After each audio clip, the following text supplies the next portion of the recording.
Bienvenidos a este espacio de Centro Bíblico Crecer.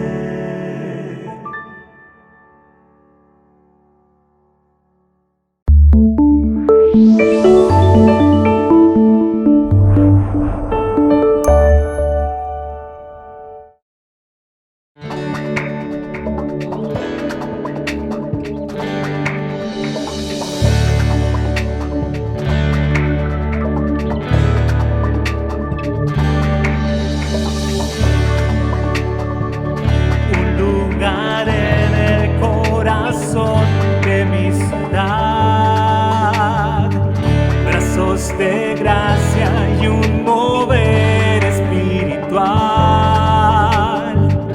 celebraciones de alabanza a Dios. Crecer es encontrar amigos de verdad, vivir la historia en comunidad.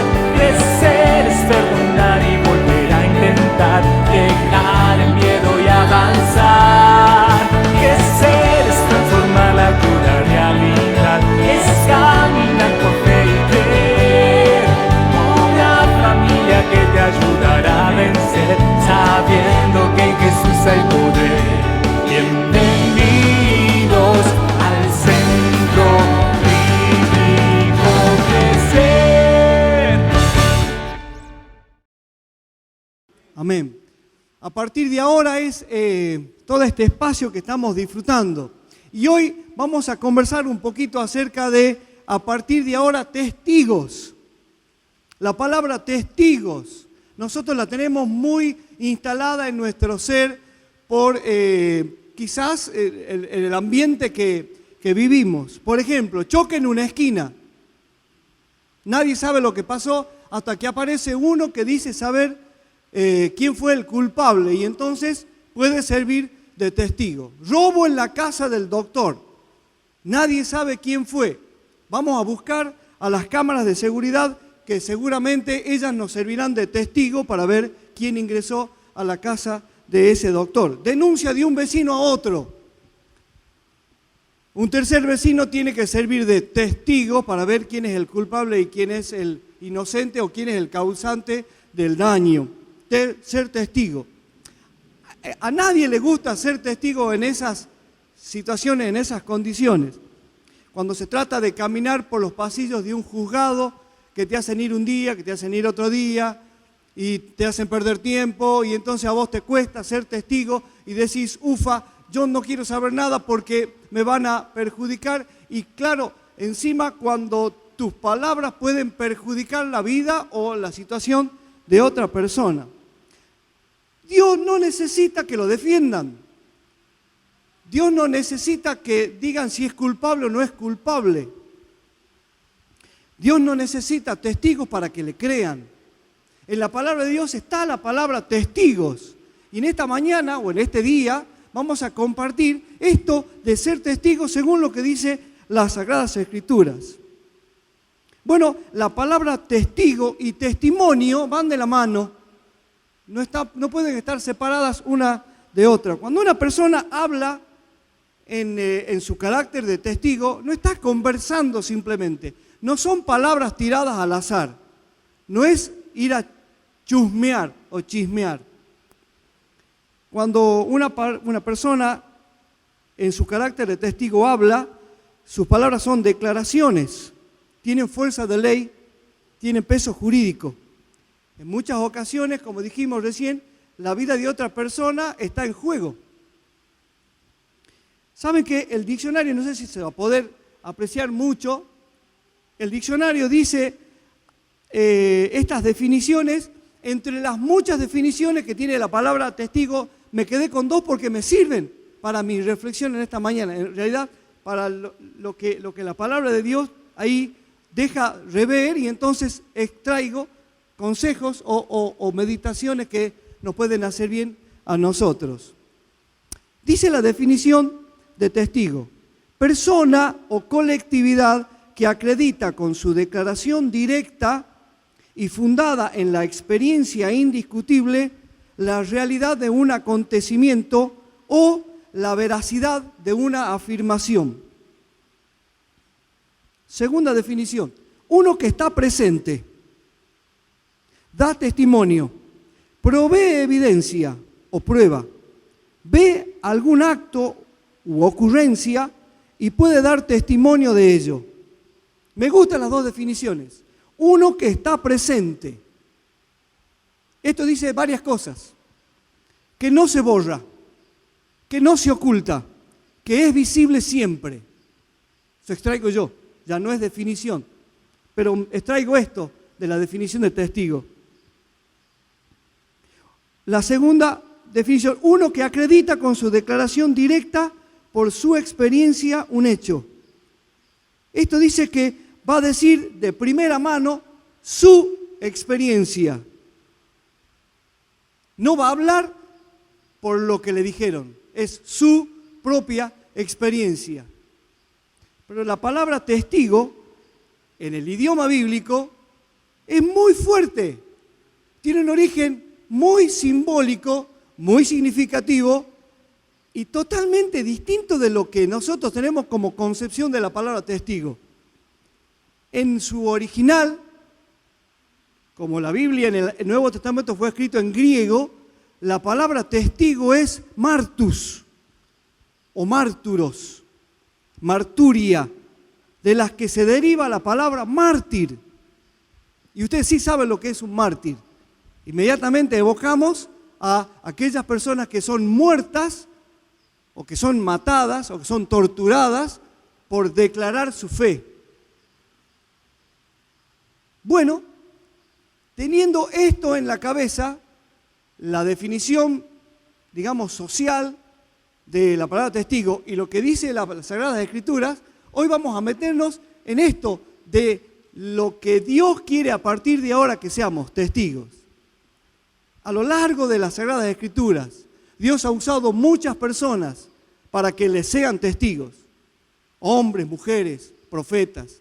Simplemente uso como ejemplo uno de ellos, el profeta Jeremías. El profeta Jeremías, en el capítulo 1, dice el versículo 1, el capítulo 1 del versículos 4 al 9. Dios me dijo, yo te elegí antes que nacieras, te aparté para que hablaras en mi nombre a todas las naciones del mundo. Le contesté, ya está hablando Jeremías, Dios Todopoderoso, yo no sé hablar en público y todavía soy muy joven. Pero Dios me tocó los labios y me dijo, no digas que eres muy joven, a partir de este momento tú hablarás por mí, irás a donde yo te mande y dirás todo lo que yo te diga. No tengas miedo, que yo estaré a tu lado para cuidarte.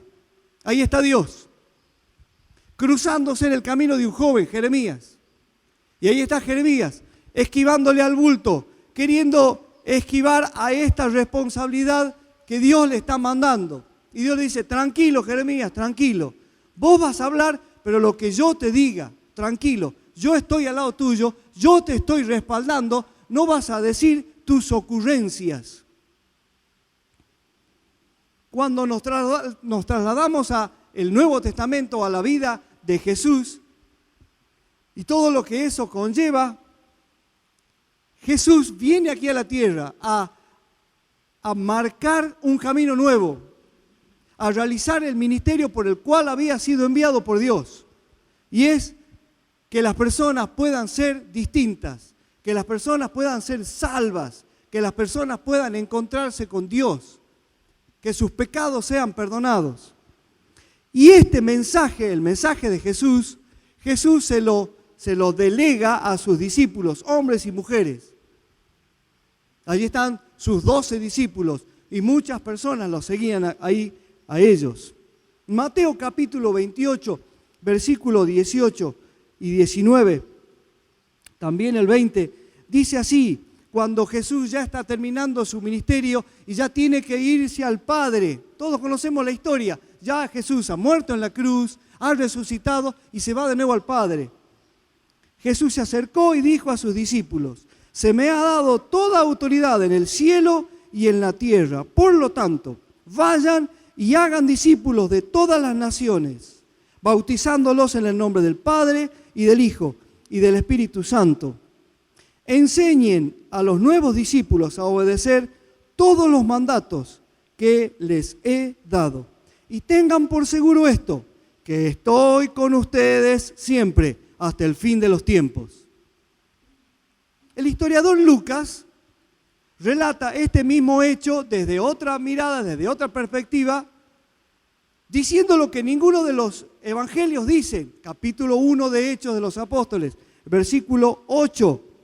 Pero recibirán poder cuando el Espíritu Santo descienda sobre ustedes y serán mis mártires. Y ahí cambia nuestra mirada de lo que dice las Sagradas Escrituras, que muchas veces lo hemos leído. Y serán mis mártires, mis testigos, y le hablarán a la gente acerca de mí en todas partes, en Jerusalén y por toda Judea, en Samaria y hasta los lugares más lejanos de la tierra. Nosotros tenemos una mirada de un mártir y lo tomamos a Esteban, el primer mártir. Los discípulos no sabían que íbamos a tener un Esteban, pero sí vieron a Jesús morir defendiendo sus principios. Sí lo vieron a Jesús morir sin siquiera defenderse. Y ellos toman esta palabra y dicen, ¿qué está diciendo Jesús? ¿Qué tengo que hacer yo con todo esto? Claro, todavía no había descendido el Espíritu Santo y no los había investido de su poder. Bueno, nosotros nos vamos a apoyar en esta mañana en el capítulo 4 y en el capítulo 5 de Hechos de los Apóstoles. Y vamos a recorrer esta historia. Vamos a agarrar a pinceladas simplemente esto para aprender algunas lecciones que nos tienen que hacer bien. Porque a partir de ahora, Dios nos pide que seamos testigos. En esa época se inicia el movimiento más extraordinario que cualquier líder pudiese ansiar. Y empezamos a encontrar que los cristianos se esparcen y los cristianos comienzan a dar testimonio de lo que habían visto y de lo que habían oído, de lo que Jesús había hecho en sus vidas. El Espíritu Santo desciende sobre ellos. Ellos sienten que son distintos porque hablan distintos. Pueden decir cosas que antes no se animaban a decir. Las autoridades religiosas de esa época empiezan a perseguirlos, a castigarlos por propagar esa doctrina, entre paréntesis. Allí el capítulo 4 se muestra cuando Pedro y Juan son encarcelados, son detenidos, porque sanaron a un hombre que durante 40 años había sido inválido.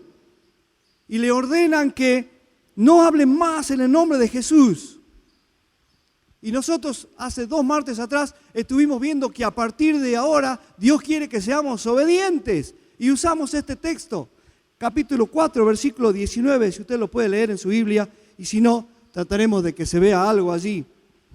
Pero Pedro y Juan respondieron, ¿acaso piensan que Dios quiere que los obedezcamos a ustedes en lugar de a Él? Nosotros no podemos dejar de hablar acerca de todo lo que hemos visto y oído. Y aquí está mi primera reflexión. Y tomo la definición.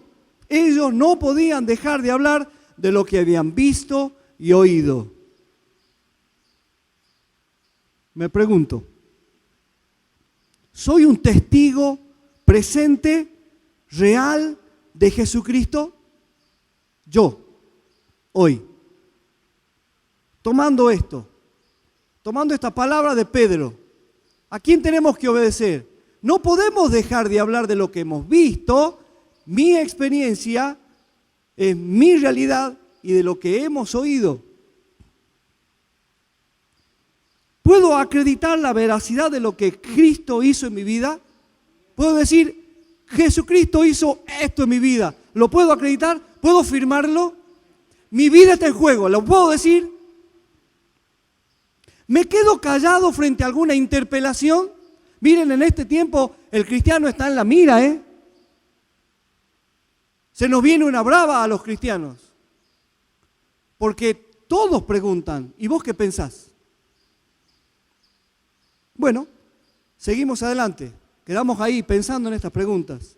La historia cuenta que de tanta impotencia por parte de estos religiosos, y al ver las evidencias del testimonio, los dejan en libertad. El testimonio del que había sido sanado. Ellos, cuando regresan al búnker donde estaban escondidos o cubiertos o cuidándose de esta persecución, donde estaban todos juntos, y ellos al contar lo vivido en ese lugar de detención, piden fuerzas a Dios para continuar con la encomienda dada por su maestro. El mismo capítulo 4 de Hechos, versículo 20, dice así la palabra de Dios: ahora, Dios nuestro, mira cómo nos han amenazado. Ayúdanos a no tener miedo de hablar de ti ante nadie. Repito, ayúdanos a no tener miedo de hablar de ti ante nadie. Verso 30. Ayúdanos a sanar a los enfermos y a hacer milagros y señales maravillosas. Así harás que la gente vea el poder de tu siervo Jesús, a quien elegiste. Dice el verso 31. Cuando terminaron de orar, tembló el lugar donde estaban reunidos, y todos ellos quedaron llenos del Espíritu Santo. A partir de este momento, todos hablaban sin temor acerca de Jesús. Volvieron, contaron lo que había sucedido, y todos los que estaban reunidos, más Pedro y Juan, oraron a Dios. Y aquí está, quiero hacer foco en esto, porque esta es mi segunda reflexión. Ustedes se fijaron en la oración, como me fijé yo. Dios nuestro, mira cómo nos han amenazado. Punto. Ayúdanos a no tener miedo de hablar de ti ante nadie. Ayúdanos a sanar a los enfermos, a hacer milagros, señales maravillosas. Así harás que la gente vea el poder de tu siervo Jesús, a quien elegiste. El testigo de Dios, el testigo que Dios necesita, el testigo que Dios quiere que a partir de ahora salga de este lugar, debe ser uno valiente, osado, intrépido. Un testigo que no pide ser removido de su cargo. Un testigo que no elude la responsabilidad, sino que pide a Dios fuerzas para no quedarse callado. Pide a Dios que no tenga miedo de cumplir su misión. Un testigo que no denuncia malos tratos, que no va a los derechos humanos, que no muestra cuánto ha sufrido. Miren, aquí estoy. Me pregunto, mi hermano, ¿será que a partir de hoy voy a ser atrevido, intrépido, ante quien demande razón de mi fe? Dice 1 Pedro capítulo 3, versículos 14 y 15. Pero aun si por actuar con rectitud han de sufrir, dichosos ustedes. No tengan miedo a nadie ni se asusten, sino honren a Cristo como Señor de sus corazones. Estén siempre preparados a responder a todo el que les pida razón de la esperanza que ustedes tienen. ¿Usted está pensando? ¿Se está respondiendo como me tengo que sentar yo a responder? No se preocupe. ¿Lo toma como un cuestionario? Tómelo como un cuestionario. Son bastantes preguntas. Pero no dude, porque el que duda es como, dice Santiago, es como el que es arrastrado por las olas. No se sabe a dónde viene y a dónde va. Es como la semilla que es plantada entre espinos, no tiene raíz profunda. Sigue la historia, capítulo 5. Obviamos en el capítulo 5 de Hechos de los Apóstoles, si usted está leyendo ahí la Biblia, el episodio de Ananías y Zafira. Pero sí seguimos allí con lo que sigue. El historiador Lucas cuenta el poder que tenían estos hombres para sanar a los enfermos. Realizaban milagros realmente sorprendentes. La sombra de Pedro podía sanar. La valentía, la intrepidez de esta gente de ir al punto neurálgico de donde habían sido detenidos, al mismo templo. Allí los habían sacado, los habían detenido. ¿Dónde vuelven? Al mismo templo. Obviamente los vuelven a atrapar, los vuelven a arrestar, pero ya no los arrestan solamente a Pedro y a Juan, a todos los apóstoles, a todos adentro, vamos. No sé si fueron en el colectivo, no sé si fueron en un móvil, eran muchos, y los llevaron a todos presos allí. Por la intervención de un ángel, el ángel libera de noche las cárceles, ven la cárcel abierta, ¿y qué hacen ellos? Si la puerta está abierta, tengo que irme, y se fueron. Y salieron todos a la casa. Al otro día tenían que interpelarlo, a ver qué ha pasado, por qué hicieron esto, cuando van a la cárcel no hay nadie. ¿Cómo no hay nadie? Y no hay nadie. Pero ¿y si estaba la cárcel estaba cerrada, pero no había nadie adentro? ¿Y cómo se fueron? No sabemos. Y viene uno que seguramente había estado paseando por allí. ¿Saben dónde están los apóstoles y toda la gente? En el templo.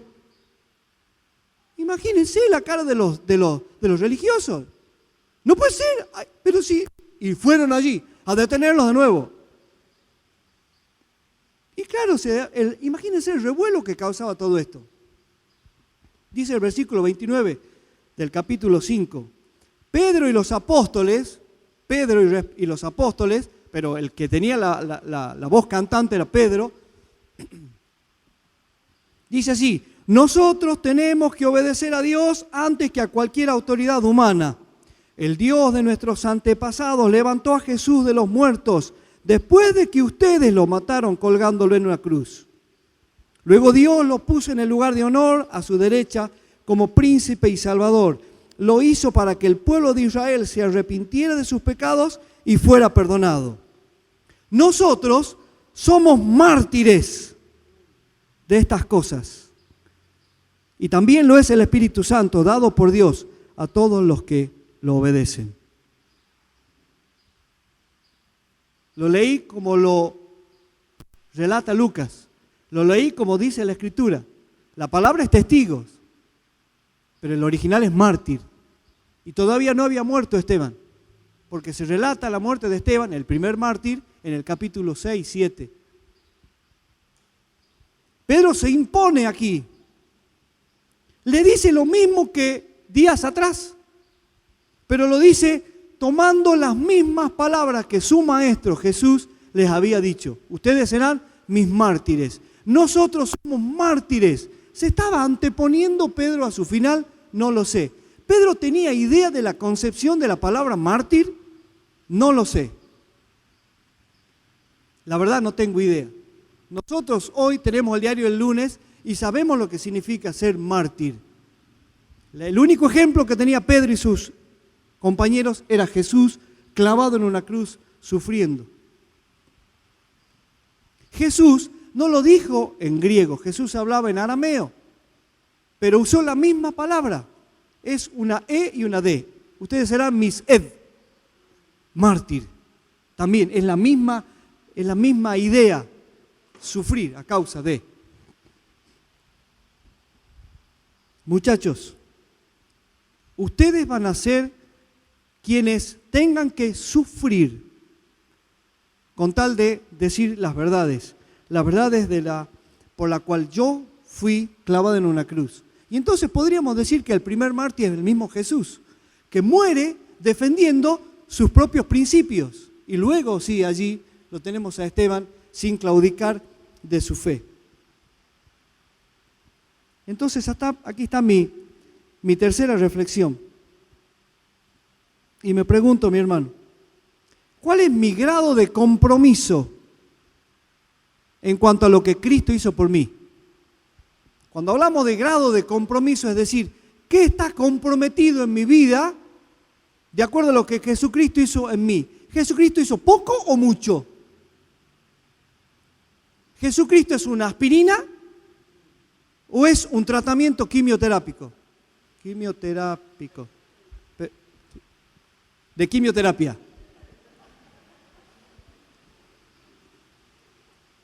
Me pregunto, ¿qué estamos dispuestos a perder por obedecer a Dios? ¿Qué estamos dispuestos a perder por obedecer a Dios? Hechos sigue relatando allí. Versículo 33. Cuando oyeron esto, se enfurecieron y quisieron matarlos. Pero entre aquellas autoridades había un fariseo llamado Gamaliel, que era maestro de la ley, muy respetado por el pueblo. Este se puso de pie y mandó que por un momento sacaran de allí a los apóstoles. Luego dijo a las demás autoridades: atención, israelitas, tengan cuidado con lo que van a hacer con estos hombres. Recuerden que hace algún tiempo se levantó Teudas, alegando ser un hombre importante, y unos 400 hombres lo siguieron. Pero a este lo mataron, y sus seguidores se dispersaron. Y allí se acabó todo. Más tarde, en los días del censo, se levantó Judas, el de Galilea. Logró que algunos lo siguieran. Pero también lo mataron y todos sus seguidores se dispersaron. En este caso, yo les aconsejo que dejen a estos hombres y que no se metan con ellos. Porque si este asunto es cosa de los hombres, pasará. Pero si es cosa de Dios, no podrán ustedes vencerlos. Tengan cuidado. No se vayan a encontrar luchando contra Dios. Es interesante lo que dice Gamaliel, un hombre sabio, un maestro de maestros. Un hombre mayor, pero respetado entre los pensadores. Hubo dos maestros que tenían gente que los siguió. Están allí sus nombres. Uno de ellos se dice, historiadores que no están en la Biblia, que quería abrir el río Jordán en dos, como lo hizo Josué. Debe ser que no se animaba a abrir el mar como lo hizo Moisés, no quería mentir tanto. Pero bueno, eso proclamaba él. Y tenía unos que lo seguían. A estos dos, Teudas y Judas, los mataron. A Jesús también lo mataron. Estos dos tenían discípulos. Jesús también tenía discípulos. En esa época, podría tranquilamente Jesús encontrarse en el montón de tantos que habían habido anunciando cosas por allí. Una vez muertos estos dos líderes, Teudas y Judas, sus discípulos se dispersaron y no se los vieron más. Y aquí están los discípulos de Jesús, luchando, firmes, parados, confrontando con las mismas fuerzas del mal. En palabras de Gamaliel, no se vean ustedes luchando contra Dios. Acá están los que están a favor de Dios y ustedes luchando en contra nuestra. Son fuerzas malignas contra las fuerzas de Dios luchando. Lo dice Gamaliel, lo sabían ellos. Y hoy, con el diario del lunes, también lo sabemos nosotros, mis hermanos. Esto me lleva a mi cuarta reflexión. Tu testimonio, mi testimonio, se desinfla porque no tiene respaldo. ¿En quién se apoya? El testimonio que yo doy está apoyado en un maestro que anduvo en sandalias allí o túnica inventando cosas por allí. A mi mentor lo mataron en una cruz. ¿Sigue crucificado y muerto? En otras palabras, ¿quién es Jesús para vos? ¿Quién es Jesús para mí? ¿Será que mi testimonio, mi experiencia, de acuerdo a la definición, como testigo que soy, tengo que decirlo más fuerte, más claro, más veces, más lejos? Bueno, este relato continúa. Yo ya estoy terminando mi pensamiento. Y continúa de una manera muy interesante. Dice el versículo 40. Así que llamaron a los apóstoles, los azotaron y les prohibieron seguir hablando en el nombre de Jesús. Después los soltaron. Los apóstoles salieron de la presencia de las autoridades muy contentos. porque Dios les había concedido el honor de sufrir injurias por causa del nombre de Jesús. Todos los días enseñaban y anunciaban la buena noticia de Jesús, el Mesías, tanto en el templo como por las casas. Salieron de ese lugar, después de ser azotados, con la ropa manchada en sangre por los azotes, las espaldas laceradas, por el corazón henchido de gozo, por sentirse dignos de sufrir por causa del nombre de Jesús. Se me pone la piel de gallina, me estremezco, mi hermano, y me hago estas últimas preguntas. ¿Será que vale la pena? ¿Me animo? ¿Será que a partir de hoy voy a cambiar mi mirada sobre quién soy realmente? A partir de hoy. ¿Saben que estas preguntas es como si fuese un formulario? Aquí está el formulario. Si usted quiere, retírelo. Lléveselo a la casa. Es una manera de decir. Y piense antes de firmar abajo. Porque no se trata solamente de hablar de la boca para afuera. Porque a partir de ahora, Dios quiere que seamos verdaderos testigos. ¿Soy testigo presente, real de Jesucristo? ¿Puedo acreditar la veracidad de lo que Jesús hizo en mi vida? ¿Me quedo callado frente a alguna interpelación? ¿Será que a partir de hoy voy a ser atrevido, osado, valiente, ante quien demande razón de mi fe? ¿Será que a partir de hoy voy a cambiar mi oración a Dios? ¿Seré capaz de cambiar mi perspectiva, mi mirada del por qué estoy acá en la tierra? ¿Cuál es mi grado de compromiso en cuanto a lo que Cristo hizo por mí? ¿Qué estamos dispuestos a perder por obedecer a Dios?